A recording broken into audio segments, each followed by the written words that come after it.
Well, welcome to I Have a Voice. Today we're talking about how to repair after an affair.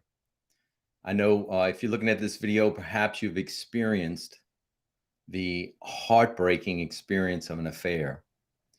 You know, been doing marriage counseling for over 30 years, and there's a number of couples that come to marriage counseling, and a certain percentage of them are there because there was revealed an affair that one of the partners was having, and it's just such a heartbreaking experience. I mean, literally, um, it's a it's it's just devastating. There's no other word to put it. And so, oftentimes they come and they're wondering, am I going to be in pain forever? Am I ever going to be able to get over this? And maybe you're asking some of those same questions. Have I will I ever be able to trust my partner again? Will I ever regain my confidence about myself? Look, all these are questions, are normal questions that you have after experiencing. The bad news is that it's a long process, it's painful, and it is one that you need to walk through. It's a highly emotional process. The good news is this, that if both partners are willing, you can have 100% healing. You can have complete healing. I've seen it, I've watched it, I've facilitated it. And if both partners are willing and fighting for the relationship, look, we can repair this. And so I want to walk you through a process today.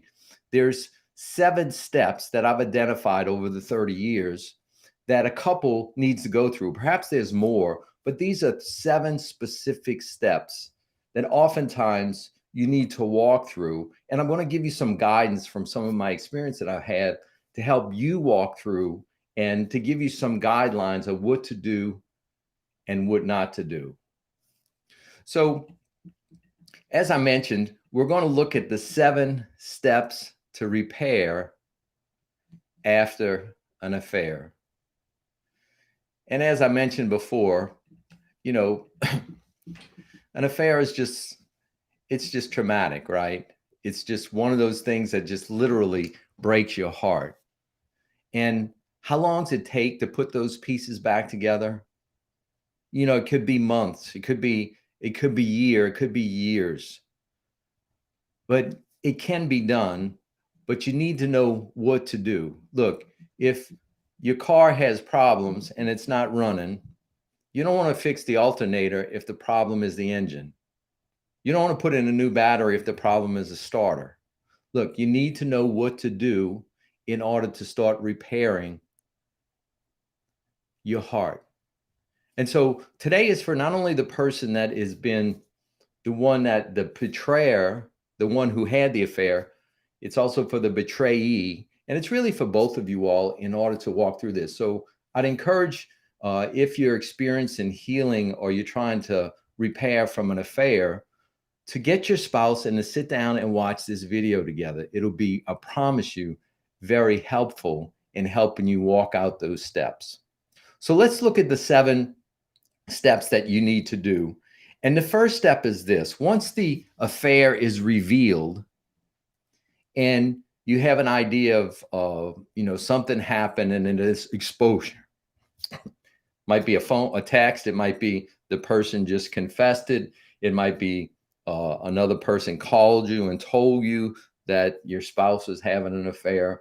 However it is, once it's revealed, this is the first thing that needs to be done, is that you need to cease all contact. Look, you need to cease all contact immediately. That's not it's not a negotiable. Look, it needs to stop. The momentum of the relationship, of the other relationship, needs to discontinue immediately. There needs to be a commitment on the part of the partner to say, okay, this is it. Now, if there needs to be a sense of closure where I need to contact that partner and the other person that you had an affair with and say, there'll be no more contact, then any of those communications need to be done jointly. Oh, well, that's too embarrassing. Look, it doesn't matter. It needs to be done jointly. And so what I advocate is it could be a text that the partners look at and decide to send out and say, basically, our relationship was revealed to my spouse. My spouse and I are working through this. We're committed to working through this together. And therefore, I'm going to cease all future contact with you. And I would like for you to no longer make any contact with me. The other commitment that you need to make is that if the person you had an affair with contacts you in the future through email, through text, through phone call, your commitment to your spouse is that you immediately let your spouse know that you were contacted by this person, and that the question becomes, how do we want to handle this? Yeah, how do we want to handle this? We want to ignore it. Let's address it like this, and to address it together as a team. Look, I'm giving you the guidelines of reconciling your relationship, and you need to follow these closely if you want it to be restored. Because if it becomes revealed that you're having these conversations with this person again, and it's unknown to your spouse, it's going to blow up, and you're going to start all over, and we're going to be starting from scratch again, from ground zero, to work on the relationship. So the second guideline I said is any future contact must be immediately communicated to your partner, and you decide how to deal with that together. So once you cease all communication, then you move on to step 2. And these not necessarily in perfect order, but in general, they are in order. The second step is you need to begin to rebuild trust. And what that means is that you need to open up all accounts. You have to give your partner all your passwords, your passcode into your phone, your passwords to your emails, and you have to be basically an open book. Well, that's too much delving into my privacy. Well, too bad. If this is what you want, is you want to reconcile your relationship, you need to go through the uncomfort of exposing this stuff and allowing your partner to explore. Look, it's not just for your partner to be babysitting you. That's not the purpose. It's to build trust. Look, if I have a drug problem, which I don't, but if I had a drug problem and my wife caught me and I was on opiates or whatever, and my commitment to her was, anytime you want me to take a urine test, I'll take it. And we get 15 urine tests and we have them in the bathroom. Well, one day, 3 weeks later, she might say, I want you to take a urine test. Well, I might have been tired. I might have been acting a fool. She didn't know why. I could get all offended. Oh, what? You don't believe me? You don't trust me? I'm not using drugs. No. I just go in there, take the urine test, do it. It comes out negative, and it starts to build trust. Not only is it good for her, but it's good for me. Why? Because I'm saying I took the test and it's negative. Settle yourself down. Yeah. When you open the accounts and there's some looking at, okay, you go through your text or whatever, and there's nothing found, you just built a step towards greater trust. So allow your partner to explore, especially early in the relationship. Look, it's a time to rebuild. Yeah. The way you rebuild is that you start to, what?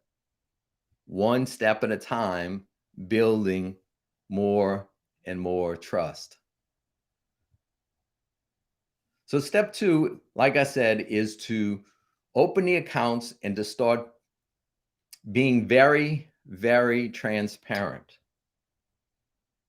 When an affair is going on, there's so much privacy, there's so much hiding, there's so much making sure a person doesn't see the phone. There's so many things. If you want to repair, you need to do the opposite. If it's uncomfortable for you to be an open book, get over it, and let it be a step towards rebuilding trust. Step 3 in rebuilding trust is a very uncomfortable step for both people, but it's necessary. And this step, I say, is full disclosure. What do you mean full disclosure? Yes, you need to have full disclosure of the interactions you had with the person that you had an affair. And the guideline of the full disclosure is the betrayee, the one you betrayed. If it's a husband who had an affair, then it's the wife's decision of how much information she wants to have. It's not the husband's decision. He doesn't get to set the rules. She does. Because we want her to heal from the hurt. But it is very important, if it's revealed, when it's revealed, to have full disclosure, which that means we had 7 encounters at this place. We've been talking for 6.5 months. We have done this. We went away on this weekend together. We did whatever. Well, if I reveal that, that's going to hurt my spouse. It's going to devastate my spouse. Well, your spouse is already devastated. Your spouse needs to have a ground to where she can begin to heal and start rebuilding trust. A mistake I often see made is that sometimes couples don't give full disclosure. Say, well, we only met 2 times and had 2 sexual encounters, say. And then we start counseling. We get 3 months down the road, we're repairing, we're doing really well. And all of a sudden, it's revealed that it wasn't 2 times, it was 12 times that you had an encounter. And the spouse feels betrayed all over again. We're starting from ground zero again. Our 3 or 4 months' work has digressed all the way to the beginning because you chose not to give full disclosure. Full disclosure is very uncomfortable, yes, for both parties, but it's very necessary. It's very necessary. Now, the level of details that you give, that's really dependent, as I said, upon the spouse that was betrayed. And they get to set the guidelines. Now, this is a word to the spouse that gets betrayed, is that you need to know basically the parameters of what happened to help you heal. But guard against the obsession of needing to know every little detail that's going to create torment for you. You're already tormented. If it was 6 encounters and you know they had 6 sexual encounters, you don't have to get more details than that, because that's only going to tear you up more. The specifics sometimes create greater torment and don't help facilitate the healing process. So even though you have the power about how much you want disclosed, be wise about the details that you get. Does that make sense? So full disclosure is important, and oftentimes I'll facilitate this process. And once full disclosure is made, then I encourage the couple to not talk about those past experiences unless the betrayal is triggered and needs to work through the trigger. But outside of that, it's time to stop recycling through it. If it's no new information, there's no value in going back there after the full disclosure. What we're doing is that your heart gets shattered. We want to start putting it back together. Sometimes after our mind gets so obsessed with setting up timelines and how did this happen and when did this happen and so forth, that's normal. But you want to distinguish the betrayal the difference between the time that I was, the difference between what do I need to do to help my healing and what am I doing to continue the torment. We'll get to triggers later. So after the full disclosure, that information is minimal conversation. Don't go back there 2 years from now when you get in a fight. You don't go back there and say, well, if you would have did this to her and bringing that in that situation in that hotel or whatever. No. That's not fair game. That's not fair game. There was full disclosure. You're working on reconciliation. There's no new information. There's not value in going back there because it's going to torment the betrayer.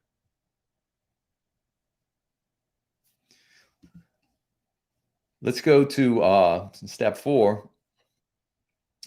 The step 4 is process the hurt openly. There's a saying we have in counseling, what you don't talk out, you're going to act out. Yes, if I'm hurting something that my spouse has done, if I don't talk it out with my mouth, then I'm going to act it out in some manner. Well, it's uncomfortable to talk it out. Get over it. You need to talk it out. You need to learn how to express and hear painful emotions. One of the biggest causes of destroying relationships is the inability of a couple to process painful emotions, whether it's about each other or whether it's about outside stuff. If you can't process emotions, painful emotions with each other, your relationship will have a certain level of emotional immaturity, and it'll be real difficult to have a good relationship. You need to process the hurt openly together.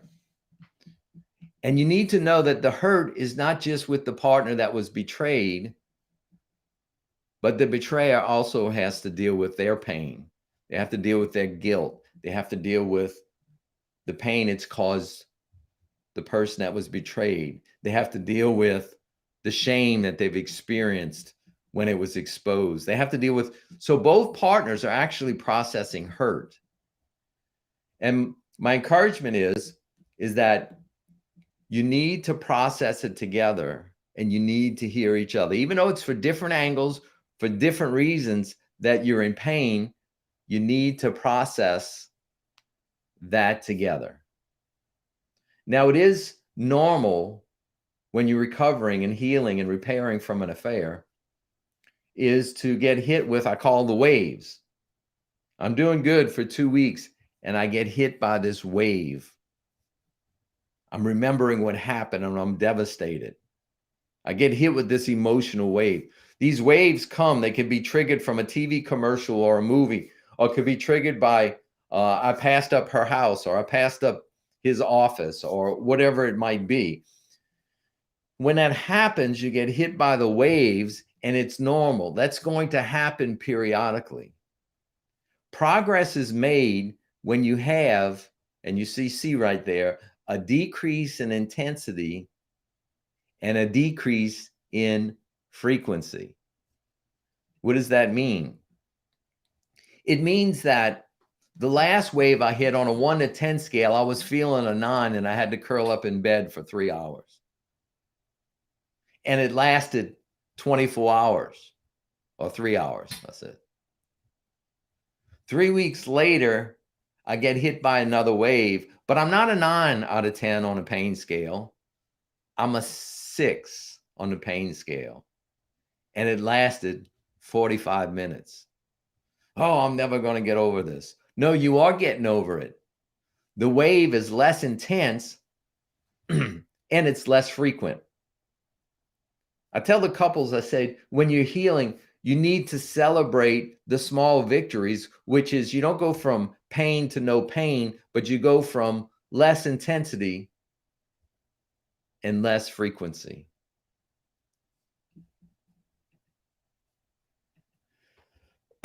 Step 5 in this process of repairing after an affair is managing triggers. What are triggers? Well, we know a trigger on a gun is boom, it gets popped and it hits an emotion. I mean, a bullet gets released. Well, in my definition, a trigger is when I get hit by an emotional bullet because it's triggered by some external circumstance or internal circumstance. So it might be, it's the first time since the affair was revealed that my husband has to go on to a convention and travel out of town. Could be a trigger. It could be I'm watching this lovely movie, and the movie has in the plot an affair that occurs that creates lots of damage. It could be a location. You said you went to go eat with him or her at this restaurant, and I passed by that restaurant. Look, triggers are normal, and when they occur, they need to be processed. And what's real important is, and I want you to hear this clearly, the person that was betrayed is, there's two extremes, but you need to communicate the emotion that's under the anger. Typically, the emotion under the anger is fear or hurt. There's two extremes when I get triggered. One is to not say anything and to stew over it for years. A stew over it for the next day. What's up? What's wrong? Nothing. I'm upset. I'm stewing. I'm red. I'm withdrawn. That's one extreme. That doesn't work. The other extreme is to tear up the kitchen and throw 7 vases against the wall and expressing anger, or telling your spouse how bad they are and how low they are and how terrible they are and so forth, and denigrating them verbally and expressing it. Look, those are the two extremes.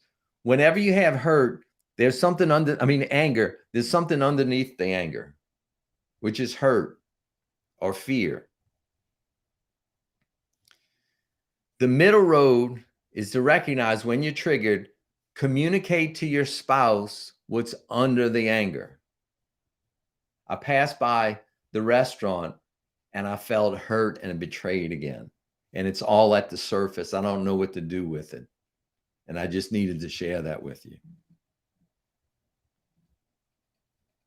And the offending spouse needs to hear it, reflect it back. I can understand why you're hurt and feel betrayed. I'm sorry. We're going to work through this. It's been, you went to this convention and I was afraid that you were going to betray me again. I was really scared and anxious about that. I can understand that. Talk about what's underneath the anger and learn to work through it together. Manage the triggers. Number 6, you have to grieve the loss. What do I mean by grieve the loss? The person that was betrayed needs to grieve the loss of what they thought the relationship was like. They need to grieve the loss of the shattering of the image of what that person had of the marriage. They have to grieve all the different losses that are connected to the betrayal. But the person betrayed is not the only one that's grieving.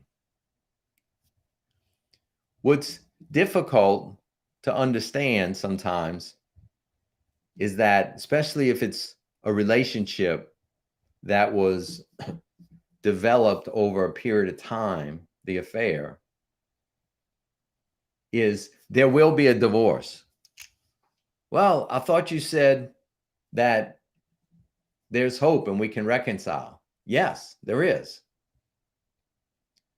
But when there's an affair and there's been an emotional connection, there will be a divorce. And the betraying partner will either divorce the spouse or divorce the person that they had an affair with. And when either divorce happens, they will go through a grief process. Now, certainly, it would be very uncomfortable to be working through that process with your spouse, grieving the loss of this other relationship. But if it was an affair that had an emotional connection to it, there will be what I say a divorce or a separation. And they will grieve. So both people are grieving for different reasons, but both will grieve. And you need to learn to grieve together and not strictly apart. And the number one causes of divorce in general is the loss of a child, not because they lost a child, but because both partners are grieving and they don't grieve together and it drives them apart. But couples that learn to grieve together actually end up coming out the other side stronger.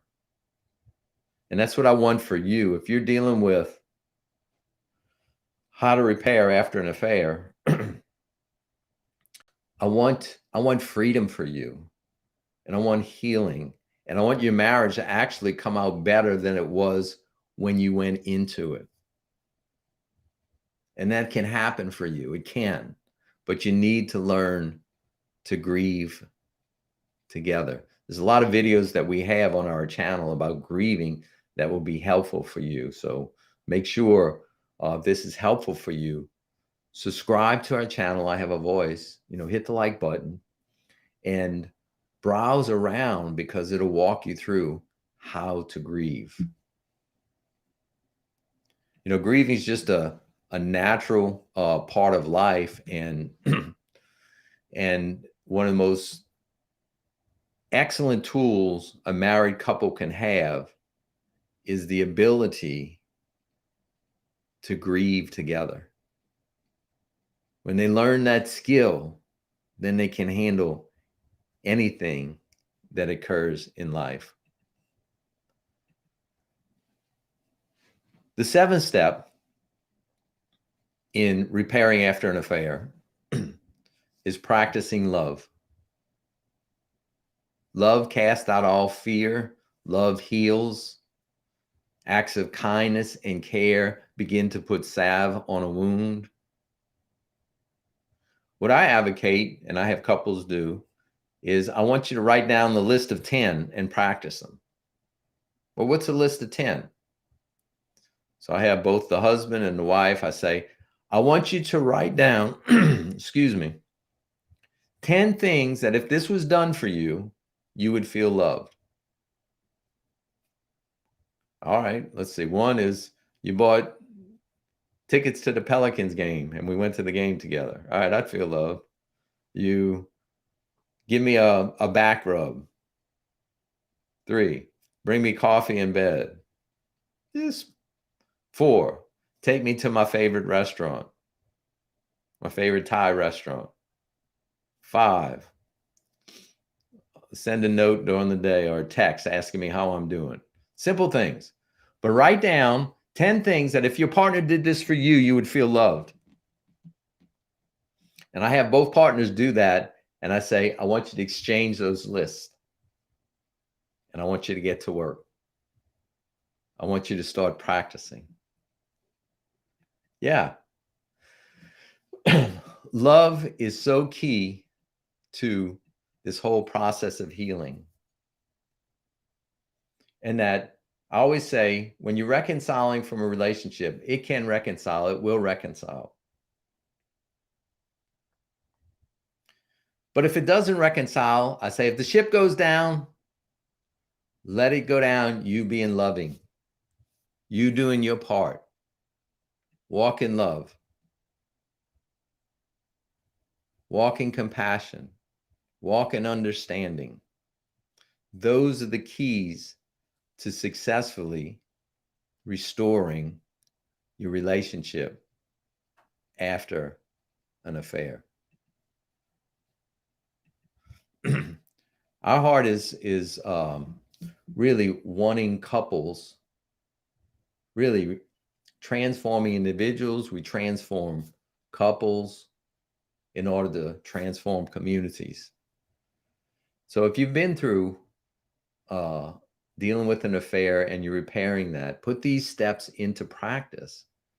And we know that you can heal. If you need some assistance with that, find a good therapist, find somebody that can help walk you through this process, maybe a good pastor. And there is hope, and you can heal from this. In fact, my vision is always, when I have a couple that I'm working with, is that you're not only going to heal from this, but you're going to come out the other side better than you were before it happened. And that's our aim. That's what we're shooting for. There's a wonderful resource talking about becoming more loving and connecting with our spouse. It's Getting the Love That You Want by Harville Hendrix. Harville Hendrix is a PhD. I've seen him speak before, been to conferences. He's got really wonderful insight, been helping married couples for decades and decades. Get this book if you're interested in growing in your relationship with your spouse and repairing it and learning to become more loving and working through issues. I have a link in the description that you can conveniently go there and get it from Amazon. But consider getting this book. It's really powerful, Getting the Love You Want. And also, as I mentioned before, if this has been helpful to you, subscribe to our channel. And, two resources that we have, 2 videos that I think would be really beneficial to go deeper into how to repair after the affair is the 3 secrets to a successful marriage. We have a video on that. And obviously, one of the biggest hurdles to work through in dealing with an affair is working through forgiveness. And we have a video about forgive or not to forgive and the consequences of both of those things and how to walk through forgiveness. So, as you continue to move through repairing after your affair, go ahead and click these videos and watch those. They'll bless you. They'll be helpful for you. And we want to help you on your journey of repairing 100% and coming out better than when you went in. Thanks for spending